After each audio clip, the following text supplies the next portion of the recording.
Today's show is sponsored by the ABV Barrel Shop. The ABV Barrel Shop is located in the St. Louis metro community of Arnold, Missouri.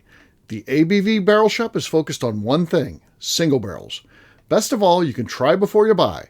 Head over to abvbarrelshop.com to sign up for their email and text distribution so you know what they have in stock, what classes are coming up, and who from the industry may be coming in to visit. The ABV Barrel Shop. It's where single barrels live. We're also sponsored by the Bar to Go. The Bar to Go offers traveling minibars that are no bigger than a small purse or toiletry bag.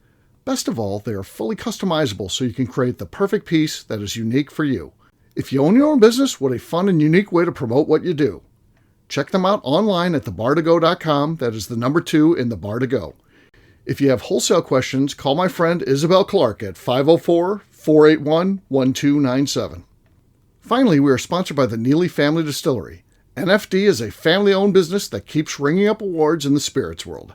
Head to Sparta, Kentucky to experience the family history, award-winning spirits, and meet the Neely family. Check them out online at neelyfamilydistillery.com. Now, on to the show. Let's drink!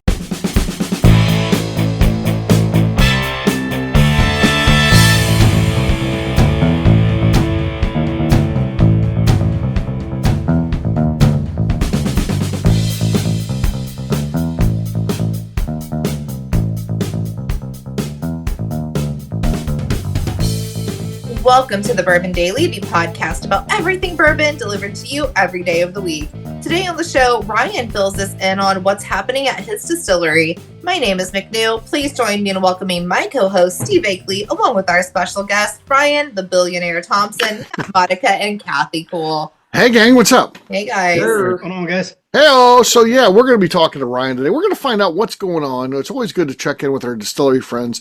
They always got things in the works, and of course, whiskey is a long-term thing. So yeah, a lot of times you're working out into the future. So it's good to talk to them about what's happening, what direction they're going in, that type of thing. We'll get to that after the break. For right now, though, Matt said there's something he wanted to talk about. What is that, Matt?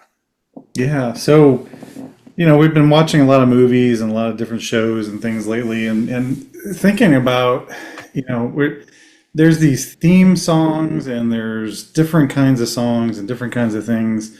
Just got us thinking about, and it got me thinking about what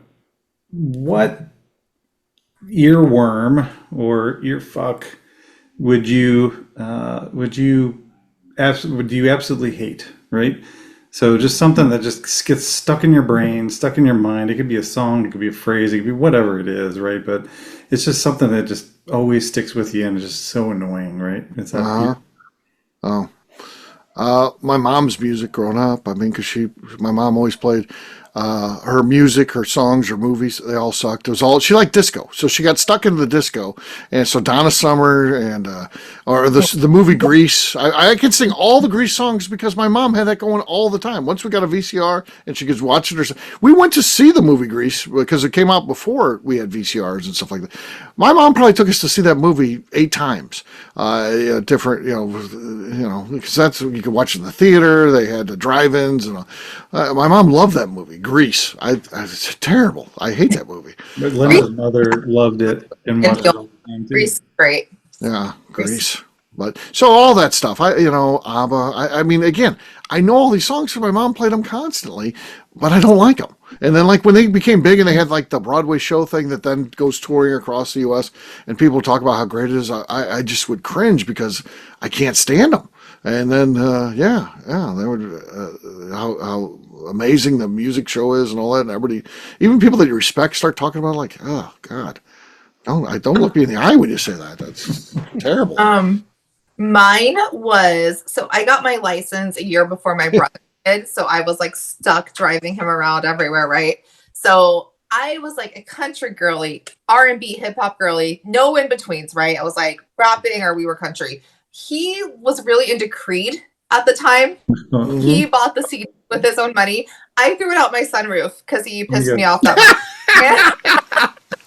But I like it now. Like now I'm just kind of like, I'm 6 feet from the edge and I get it now, but I did throw his goddamn CD out my sunroof. You couldn't take it anymore. That's all you could take. You were done. Like, it's my fucking car. I am driving your ass home for practice. Get it the fuck out. I was done.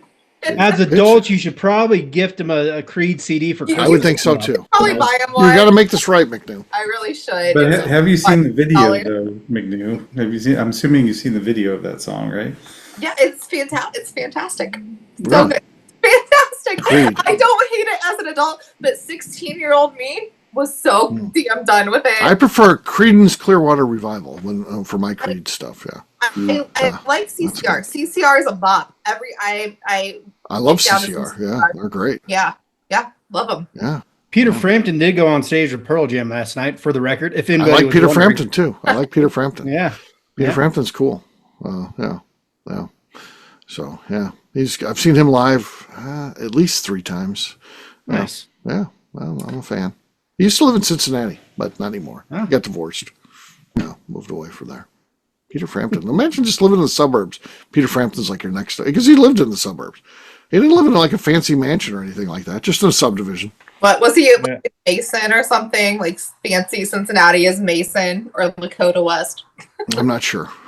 Maybe he was in one of the fancy things of Cincinnati. Probably. So, yeah. Hyde Park, possibly. Yeah.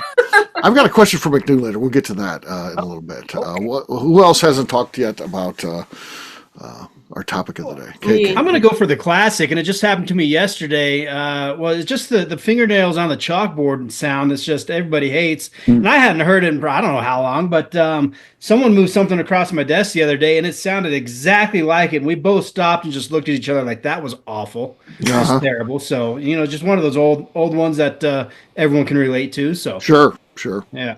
Famous scene in Jaws when Quint does that. Yeah, it's great. Well, KK? Yeah, what do you got? so I work in an office where we play KLOU. Oh, nice. Day The long. oldies. Yeah. The oldies. And I think, you can tell what time of day it is by what song is playing. You really can. They have like one track list and it replays itself. Yeah.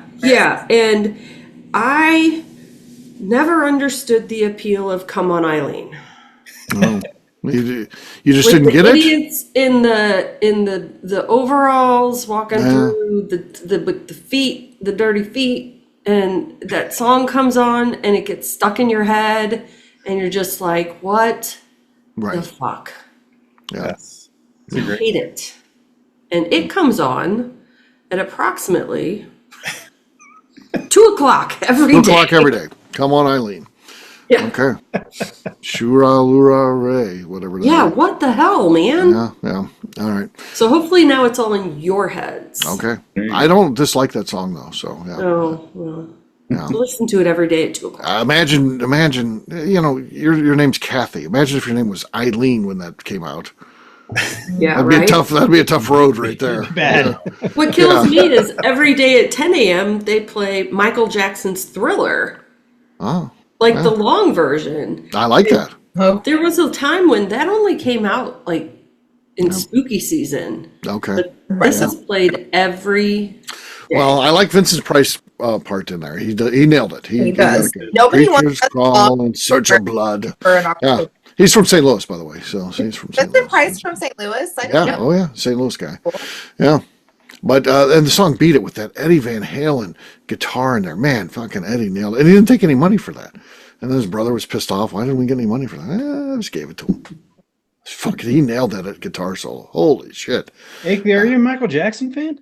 No, but I do like those 2 songs. Yeah, do I like agree. those 2 Yeah, songs. here. Yeah. Yeah. He's got a couple other good ones too. Yeah. Michael Jackson, that's a strange one, right? I mean, that guy was. That's another show. I know, it's a whole thing. I have no idea what's going on with. I 100%. I don't know anything about guilty or not of what he's been charged. He's just strange enough where he might not be guilty, but. And then I thought that there's no way he was actually guilty. And then I saw the last thing they did on HBO. I was like, he seemed pretty guilty. I have no idea. I don't know, and I don't want to judge. The guy's dead, unfortunately, and it is what it is at this point. So, but he did make some good songs in there. But Sure did. Yeah. Good. Yeah. Matt, what's your answer to this one? So mine, it's we like Disney movies, as you all know, and so I've been watching Mary Poppins lately. Okay. And there's just this one song. Let's Right. go fly a kite up Let's go to the fly a highest height. Fly a kite and send it soaring. I just think Matt has some sort of weird I know. He hates issue with kites. kites. It's all about kites, man. Yeah, people just want to have fun, and he just destroys it. Destroys their dreams, their hopes. Yeah. If it has something to do with the kite, don't talk to Monica about it. No, I know. Yeah. He just ends it for you. Yeah. Just saying. Yeah. Interesting. No, in all seriousness, it's Let It Go, Disney movie, right, from Frozen. Oh, God, yeah. Oh, my God. Like, that's... I get being a Disney fan, but some of those I think you should just skip over to begin with. I could have looked at that and been like, hey, that's would be one you should pass on, probably. Yeah, not my thing. Sing-alongs. McNew, I got a question for you. Yeah. I'm into this thing. I did a show, and just when I just started out, I don't know, a week ago, but it was that Natalia Grace. She's from Okay, so the actually, Indie. Oh, God. this morning when I was getting ready, Did you watch that? Any of that? I can't believe you're just now hearing about it. I don't know anything about it. I'm like 5 shows in now. It's amazing. The story is amazing. They're Indiana people, so the parents were from fucking Plainfield, west side of Indianapolis. They put her in fucking Lafayette, where Purdue is, in an apartment all by herself. Yeah, Indiana story, actually. Yeah. Yeah, Linda's been watching that whole series, Steve. And It's unbelievable, right? it's horrible. It's like the Michael Jackson thing. I don't actually know what the truth is at this point. None of us know. I don't think she was a full adult. I also don't think she was a little girl.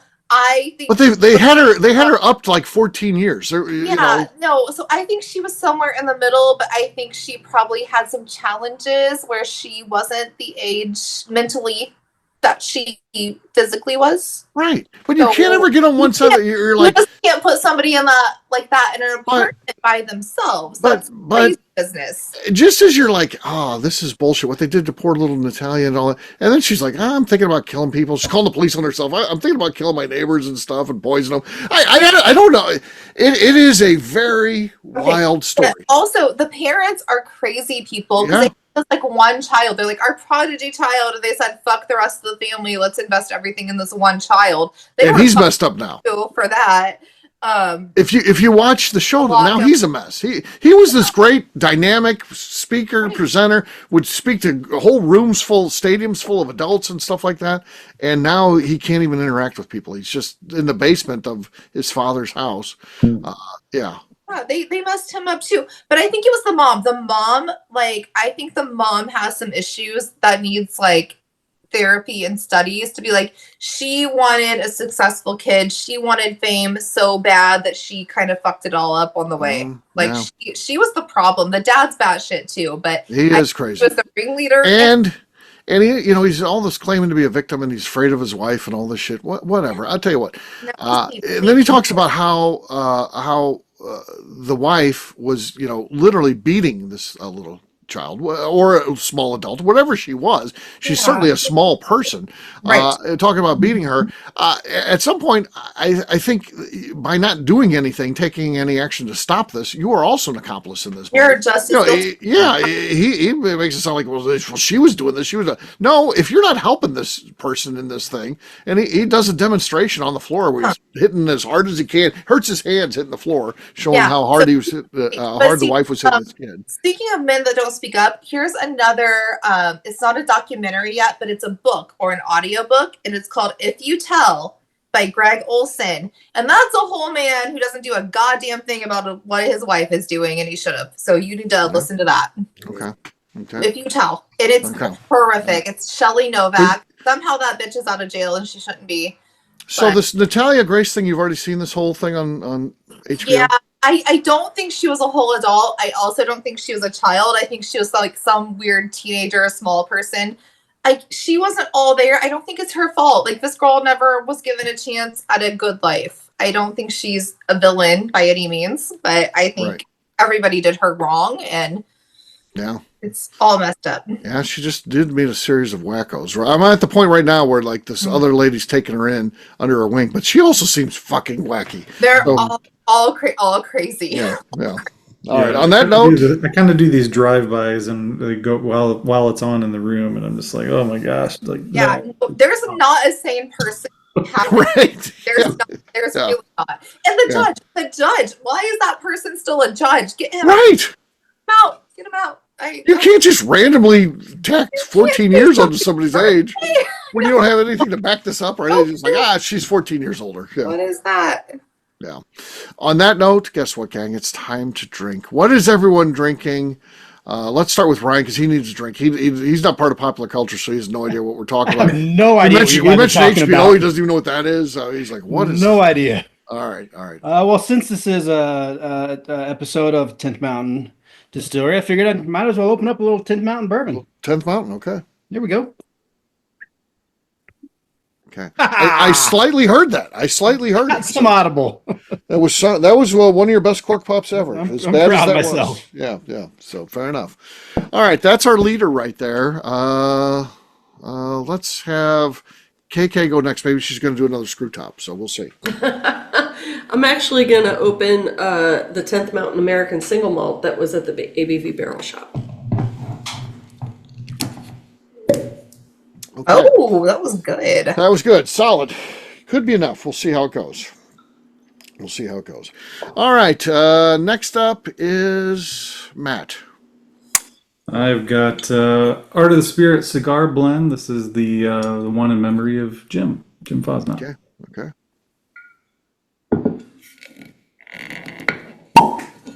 Oh. Look at Matt. He's celebrating. Yeah, he did it. He did it again. I've got some single malt from 10th Mountain as well. Let's see what we got here. Not much there. Matt has the lead, but don't celebrate just yet, Matt. McNew has yet to go. I have a bottle I haven't opened yet, but I don't want to compete with Matt. So I'm just going to go with this Penelope Toasted and take my loss. Hope for the best. Okay. Wow. Yeah, Conceding to Matt. Matt, he does the old walk-off. Yeah, he does it, and then everyone else just mails in there. So there you go. Cheers. All right, we'll take a quick break, and then when we come back, we're going to be checking in with Ryan and seeing what's happening. We'll do that in just a few.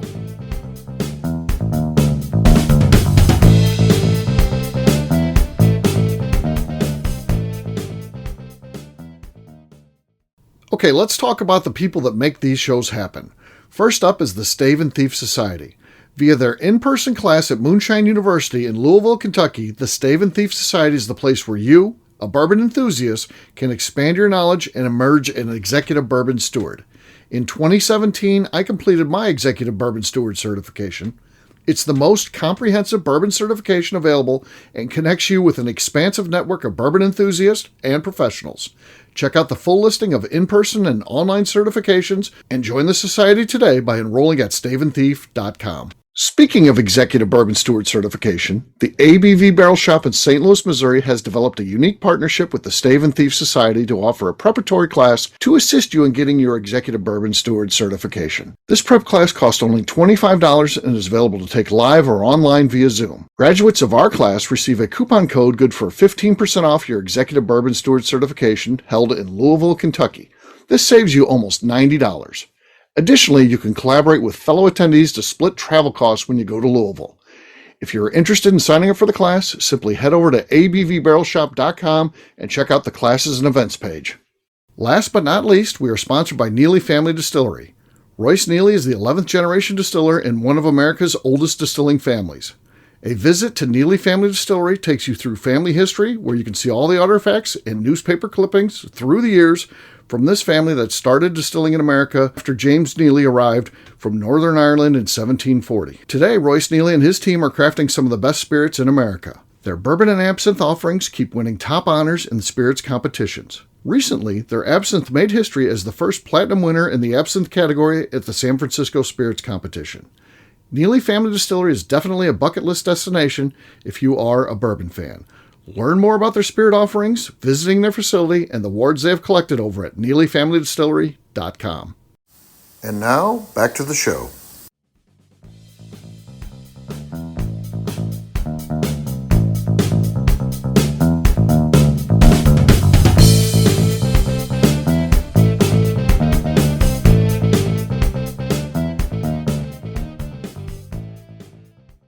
We are going to start over. Is that how the show starts out? No! Welcome back to the Bourbon Daily. Today we're checking in with Ryan Thompson and finding out what's going on at 10th Mountain. Yes, we are. So we'll kind of ask some questions and stuff like that. But I think we need to kick this segment off with Ryan. Just tell us literally that. What's happening at 10th Mountain? What's going on, buddy? It's quite good timing you have here, Akeley. You came out with the show notes about a week ago. You're well on your game, by the way. I was impressed how early these came out. Oh, yeah. In between the show notes and now when we're recording, the San Fran World Spirit Comp announced their awards. Okay. And I did see quite a few of the ABV family get some good recognition, which was great to see. Yep. So have you had a chance to check those out yet? I haven't. No. Yeah. Did Neely win? Did Neely win on their... What's that? Did Neely win on their single barrel? Yeah. They certainly won some things. I forget exactly what they were going for the 3 years in a row. So yeah. See if they got their platinum they were looking for. Very well could have been. Yeah, absolutely. And so we entered 8 different categories and ended up getting 8 different awards, which I'm excited about. Hello. Yeah. And most importantly was we entered the craft bourbon 5 years and younger category. Okay. And ended up getting a double gold, 98 points on it. Wow. Nice. And are now in the running for one of the 5 distilleries to win best of class with that guy. So. Holy shit. Wow. So you're going to be heading to San Francisco? You're going to be heading to San Francisco, man? Yeah. There's just a Forbes article. I was just doing a search while you were talking. There's a Forbes article that has you right at the top of it. Awesome. Whoa. Man. No kidding, right? Well, I didn't even know about that. So there you go. 10th Mountain, making it happen. Yeah. Yeah, so we're pretty excited about that. Super proud of the team. You should be. Yeah, absolutely. That's a Super Bowl of awards. So yeah. Yeah, exactly right. And we decided that we don't enter that one every year. I think we've maybe only entered one other time, but we decided to take a big swing, and certainly I think it's going to pay off. So thanks, Matt, for sharing that. We entered. We got our rye was 92 points gold. Our vodka actually got 93 points gold. And then our single malt, and we actually entered a bitters that we have an old fashioned bitters, and our brandy got silver, and then we entered a chocolate rye, and our cordial got bronze. So 8 total there, but certainly the one we were hoping for with the bourbon certainly got some. Yeah, that's huge, man. Boy, down to the final 5 too. So this could be big. So might have to make a trip out to San Fran in November when they do their awards gala for that deal. So. Yeah, absolutely, buddy. You want to be there if you win. So right, absolutely. So and Akeley, that's that. It was that same barrel that and with that bottle that I gave you out in Key West. So. Oh yeah, nice. Same whiskey there, bud. So if very that's cool, around, then keep that in mind when you open that. Yeah. So that's exciting. So that just announced yesterday. So we're starting to do some media around that, and sounds like Forbes might have gotten ahead of us, and just starting to announce that. So figured it'd be a good time to announce it here. So there you go. Yeah. Well, but certainly take a look. A lot of the other ABV family distilleries got some good recognition as well. So very cool. Very cool. Yeah. So what else you got? Well, that's happening. We're in the midst of building or planning a new rack house on the property, a new 5,000 square foot rack house. We're getting squeezed for space. We've been planning and designing it over the last couple of months, and it is now at the Town of Gypsum Design Review Board. It's been sitting on their desk for a good month at this point, so I'm not sure what their holdup is. I'm afraid it's just the off-season vacations get in the way of the progression of it now, but once they're that waiting gets for you signed to up, grease a palm. yeah, Wait no for you to kidding. show up with the check. Seriously, right? See, or some whiskey, right? They're all excited to work on the project. It's a relatively simple building. Obviously, it's a damn rack house, but they're starting to drag their feet, and I'm starting to get a little impatient on it. But that is in the works. If they approve it, and if the financing comes in, we'll get it out of the ground this fall. If it gets delayed even a little bit more at this point, then it's probably going to be a project for next spring. So gotcha. That is in the works as well. So we'll see what happens there. So that's the 2 big pieces of news there for 10th Mountain Distillery. So that's huge. Yeah. Thank you. Yeah. What else you guys want to know from Ryan? Anything else? Any other questions? What kind of, you guys actually, it seems like you do a lot of festivals and events in the summer. What do you have like coming up that you're hosting or showing up to? Yeah, McNew, there's a ton of them around Colorado. Certainly, we have a number just on the Front Range with different themes and different ideas around it. There's Matt Hondorf's down in Colorado Springs towards the fall with the Colorado Spirits Collective that a lot of us go to. Certainly, Lenny and Art of the Spirits and a couple other guys. There's a couple in Estes Park, whiskey warm up at the base of Rocky Mountain National Park there in Estes Park, which is a lot of fun. There's one in at the casino at Blackhawk, which is just an old school town in the middle of the mountains, super small streets, and they block off a couple streets, and that's one that we love to attend, and we can sell bottles at, which is great. So yeah, we're out and about do a bunch of golf tournaments, a bunch of golf tournament fundraisers with different military and nonprofits. Usually probably one or two a month, maybe 2 or 3 a month, somewhere in there. So certainly a lot of events. Love getting out and about and sharing our spirits with everybody. So yeah, Brian, what was the point? Obviously you've been really successful, and I'm just curious, as a kind of a small business owner and trying to do some things myself, I'm trying to figure out, like, what was that turning point for you? When was the time where you were like, okay, this is going to work? Right. I'll let you know when I get there, Matt. All right, gotcha. Man, I tell you what, it still feels like a startup from just yesterday, man. I think we're in our 11th, 12th year, depending on how you want to look at it. But even 11 years into it, it's just a different kind of struggle, a different challenge that's ahead of you.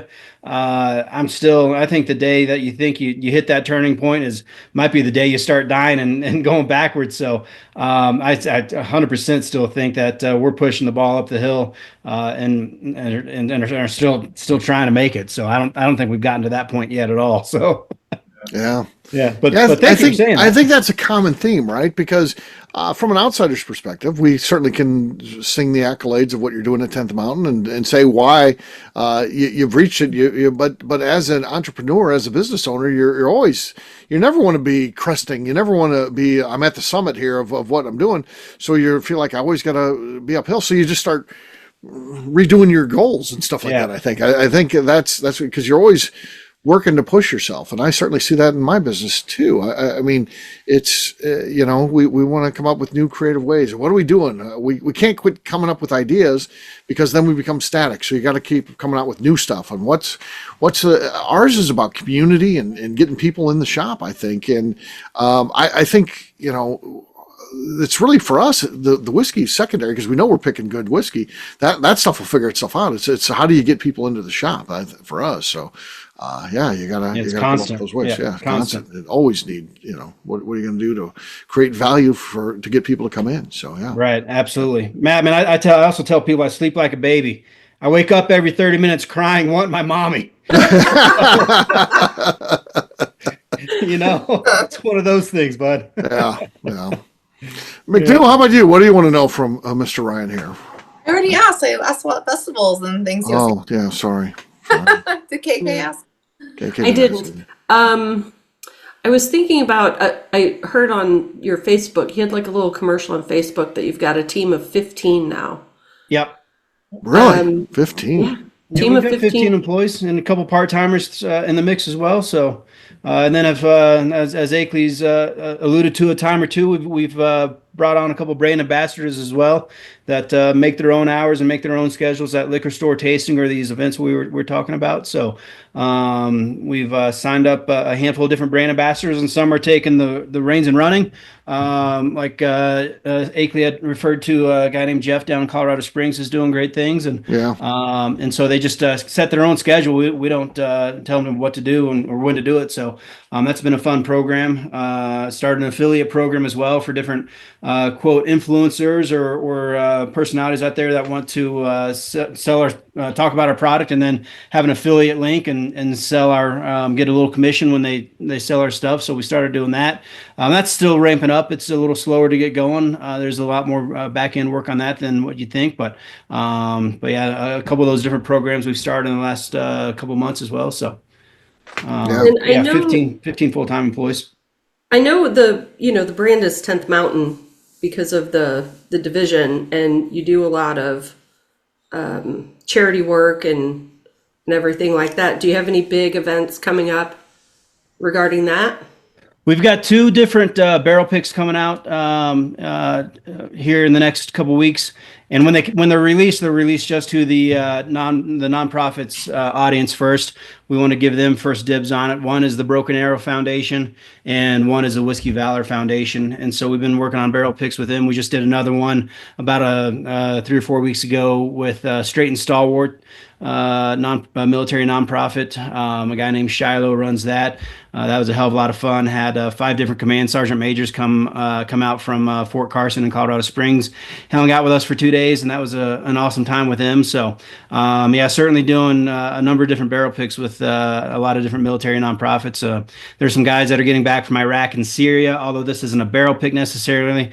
We are engraving their crest on the back of bottles along with their deployment dates and sending those up to Fort Drum here in the next couple of weeks. So that's a lot of fun when we get an opportunity to do that and welcome home the soldiers. So, yeah, that's very cool. Awesome.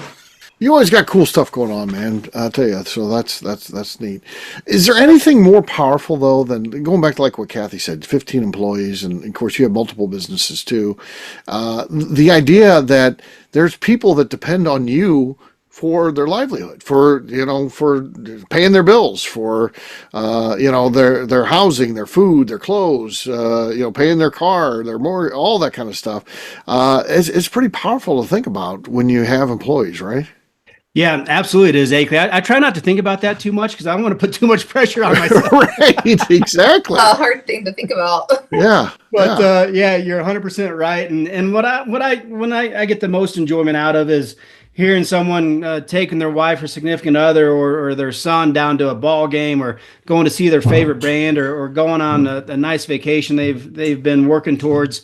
I love when I come back and hear stories along those lines. I think that's when I'm most proud of what's going on in that realm. So yeah. So it's really cool the direct impact that you have on the lives of those that work for you. So really a cool thing, and developing the community where they're invested. They feel. I had jobs, and I never felt very invested in the companies that I work for. And I think as a small business, you have to have your employees invested in what you're doing. So I think you're doing a great job, man. Well, thanks, Steve. I really appreciate that. And yeah, it comes down to you have to have a good reason why. You certainly have one there at the barrel shop there. We have a good reason why with all the different military nonprofits that we support and all the different organizations we support around that. And so I think certainly if you're a small business, having that good reason why is attracts the right person to come work for you and to push your mission forward. So I think it's really important. Absolutely. Well, there you go. 10th Mountain. Really cool stuff. I think people want to follow this journey, and anything you want to share about your business stuff. We'll talk about plugs and stuff like that in a second with everybody, but I want to promote 10th Mountain and what can we do to help you out and get people more involved. Well, Akeley, you're always doing it, man. I appreciate being part of this community. I've obviously gotten to know quite a few of the different characters, and and more to come each day, right? And I love it, man. I always talk about the ABV crew and the community that you built. So I'm just happy to be part of it through and through. So yeah, absolutely. So I know I can get you shipped in Indiana. How do we actually get you on Indiana shelves? Can we make that happen? Well, that's going through the state, then finding a distributor there, McNew. Easier said than done, right? Right. Easier said than done. Yeah.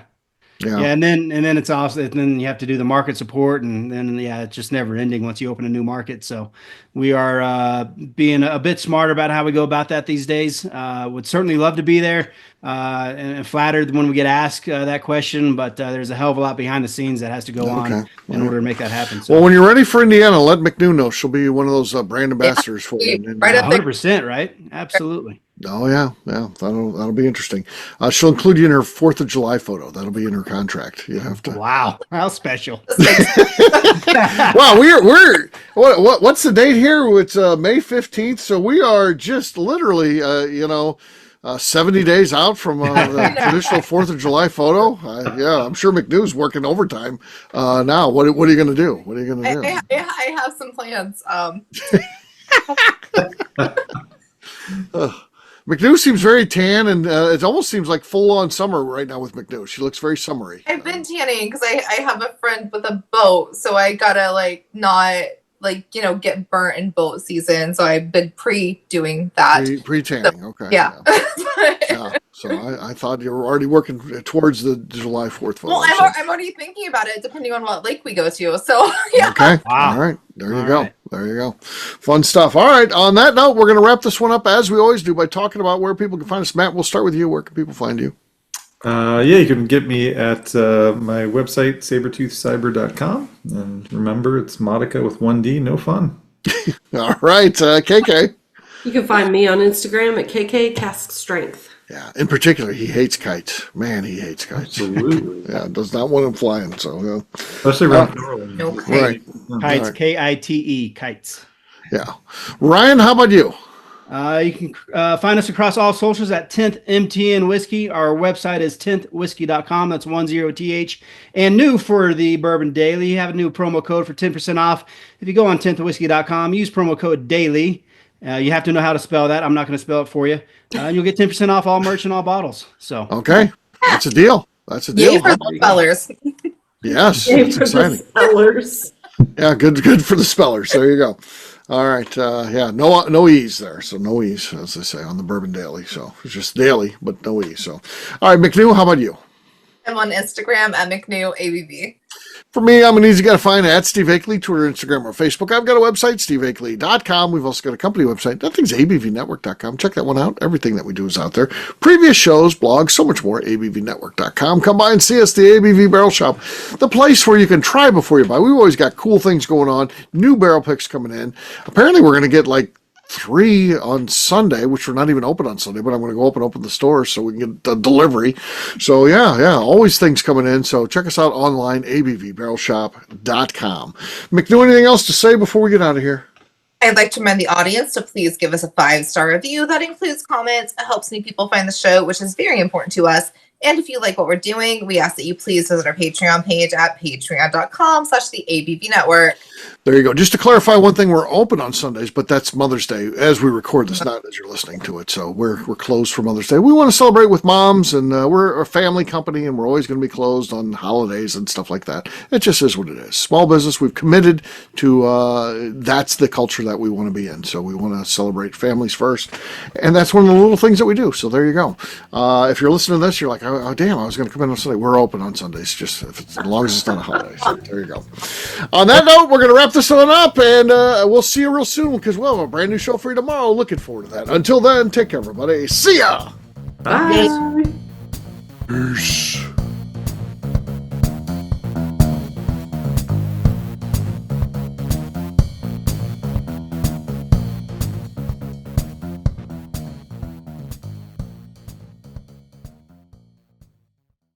Before we let you go, let's talk about one last thing. The ABV Barrel Shop in the St. Louis community of Arnold, Missouri. The ABV Barrel Shop is focused on a couple of things. First of all, single barrels. We are the place where single barrels live. We go to distilleries, taste through the whiskey, select the best barrel, and have it shipped to our store where we present it to you, our customers, by allowing you to try before you buy. We're also known for the classes that we have in our education center in the store, as well as the events we have with industry professionals from the bourbon business. If you are in the St. Louis area, please come by and visit us at 6 Fox Valley Center in Arnold, Missouri. Or at a minimum, at least sign up for our email and text distribution so you know exactly what's going on in our shop over at abvbarrelshop.com. This is Steve Akeley, owner of the ABV Network, signing off. We thank you for listening to our programming and truly appreciate your support. The Bourbon Daily is part of the ABV Network. For more information or to become a sponsor, please visit abvnetwork.com. Thanks for listening and cheers. This has been a Steve Akeley production.